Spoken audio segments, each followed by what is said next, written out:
Hello everyone, welcome to Downtown Tailoring. In today's video, I'm gonna lay out the waist on my own jeans. And I'm gonna do it in two ways. One is the traditional way, and the second one, of course, my way. And I want you to let me know in the comments which one do you prefer. So let's go! If you like this video, please give it a like and subscribe. So these are my classic Levi's jeans that I used to wear from I don't care what I'm wearing errands.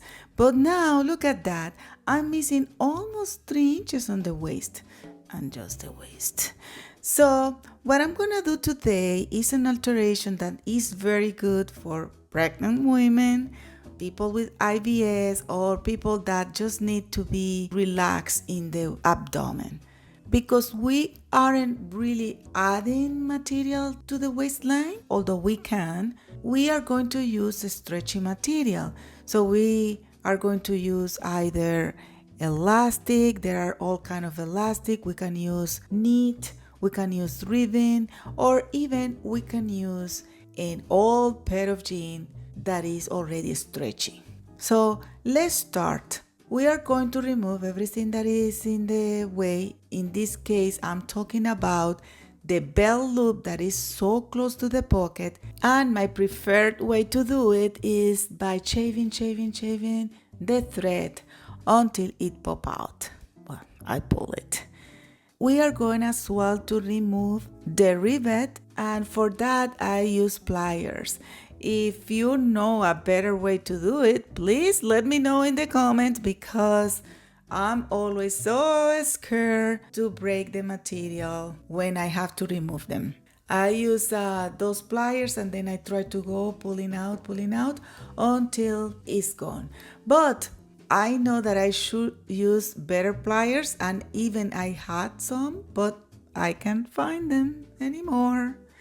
So, okay, I remove everything, and now I'm gonna use an ironing board to make it easier.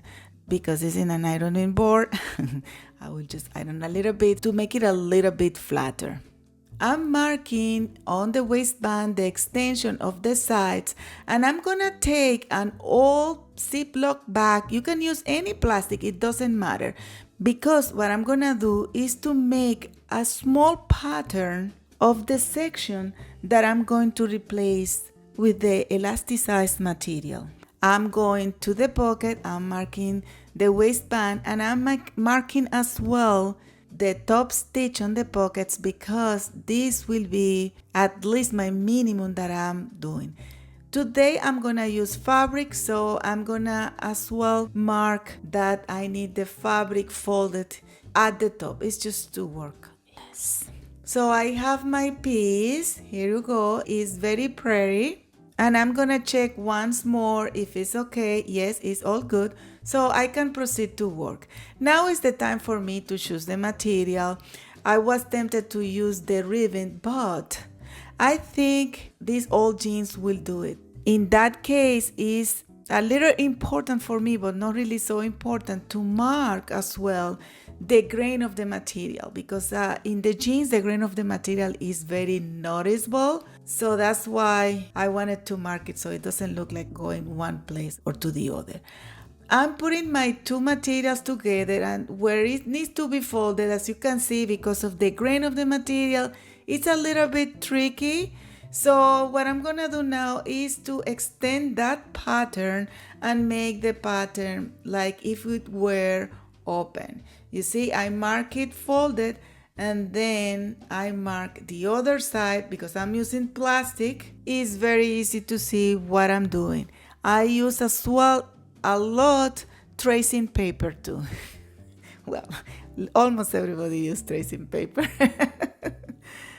So now I have my piece complete, and then I can see very well as well the grain of the material and place it better. And I left around 3/4 inches all around, just to have more material that I needed as a good seam allowance. If I made a little mistake as well, that will help, because the seam allowance is big enough. So I'm marking in my pants as well the line that I need, And then I'm gonna start cutting everything. I left a little bit of seam allowance for the waistband, and then I'm gonna open the sides. As you might know by now, the side seams is one of my least favorite to open, but I've never run. If I have to open, I do it. Now I'm opening completely the side seam and it's all open, and now I'm going to the other side. I'm opening the part where the pocket is just to free that pocket, because in this case we are going to eliminate this pocket. People like to eliminate the pocket because some say that the pocket is a little bulky. Now I'm gonna just cut it out with a pinky shear scissor. I'm sorry, I went to look for the scissor and I stopped the recording and then I forgot, but you have the idea. So this is what I have now, and I'm going now to prepare my pieces. If you want, you can mark where the pocket line is before folding, but it doesn't matter really. Now I'm gonna place it to see if the pattern is all okay, and then I'm going to extend it like around 1.5 inches to see if extend. And yes, in this case this material is very good, so I can use it. I will be comfortable. If you need a little bit more, then you can use ribbon, and if you have too much, you can use then an elastic just to stabilize everything. Now I'm going to sew the edges, and as you can see, when I sew it, it curled a little bit too much. That means that these jeans are so soft that they might lose the shape. So I'm gonna add the elastic for stabilizing. I made a line at the height of the waistband, and then I'm gonna stitch it, and then I'm going to choose the best elastic. This one is very, very flimsy because my only need for it is to stabilize. So I'm gonna put it inside of the case, and then I'm going to sew the sides, and then I will cut the excess of the elastic to go to the serger, and then I will serge all around. And then a quick iron is never a bad idea, and this is the piece that I'm going to put. And now I will just definitely mark where the pockets are and everything I need. Now I'm gonna place and accommodate, make sure that everything is all good, and I'm gonna pin the piece to my pair of pants, and I'm gonna sew with a top stitch. I'm using a blue thread and I'm sewing very close to the original top stitch, so you really won't see that stitch. If you want, you can open and sew it better, but you really don't need to do that. And this is how it looks. And now you can just finish that. You can do it by a top stitch, or you can just fold it to the other side and then sew all together. You can sew all together, or like I'm doing now, sewing first the front part, be sure that it's good, and then turn it again and sew the back part. It's just a way. You can leave the seam allowance of the waistband open, that way you serge and then you don't have so much material to fold and stitch it, just in case if you don't have a very strong machine. And then you sew the other side, cut the excess of material, and then you are going to serge. If you wanted it still bigger, you can do it, as you can see. And then you sew back the side, and you are going to sew as well the waistband the same way we were talking at the beginning. So first the front, then the back, and you will have everything all done. You have sometimes in those corners a lot of material, and what you can do is beforehand serge the waistband, and then you don't have to fold it, you just leave it a little bit open. But if you don't want to, you just use the trick of the button or any other trick you have available, and you can sew it. And remember that even if you leave all the material inside, you always can cut the excess of material. When it's all done, you just have to go to your sewing machine and then you are going to stitch everything around, and you are going to put back your belt loop and everything is done. This was the traditional way, but I'm showing you my way. The first thing I do is to mark the pocket, as you can see, and then I'm gonna check that my template is still good, and I'm going to cut the waistband, leaving of course a little bit of seam allowance. Then I'm gonna of course open as well the side seam, and from now on everything will be a little bit different because I'm gonna keep the pocket. Instead of removing, I'm gonna cut just this top part where the pocket is. And then I'm gonna open a little bit more the corner of the pocket, and I'm gonna go to my serger machine and I'm gonna serge all the edge of the pocket. You see?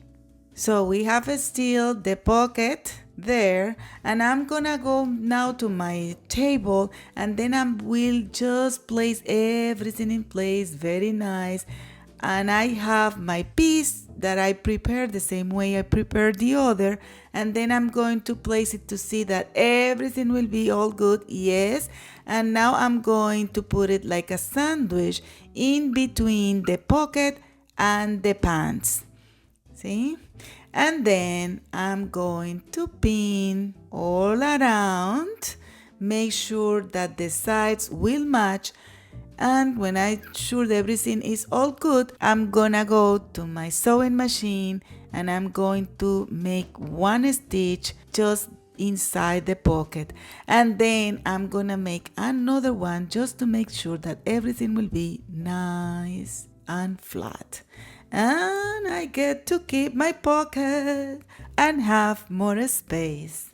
And as you can see, I didn't remove the jeans. You can do it, but because the back of those pockets always is so wrinkly, I didn't want to take the risk. And then I'm gonna finish everything in the same way I finished the first time. So you might need to do a little bit different in the waistband, but you will find the way. And then you have your pants wider, and why not with the pocket. After that, you can try to find the rivets. There are so many ways you can do. I'm just showing you the easier, which is with this kind that you just fold it at the other side, and yeah, you will have them.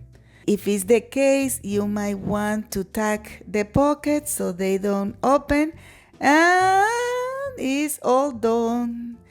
Now the pants fit. I can go to the grocery store and do all my errands because now I recover my I don't care what I'm wearing jeans. So you know what I'm going to ask you? Please let me know in the comments which one do you like the most.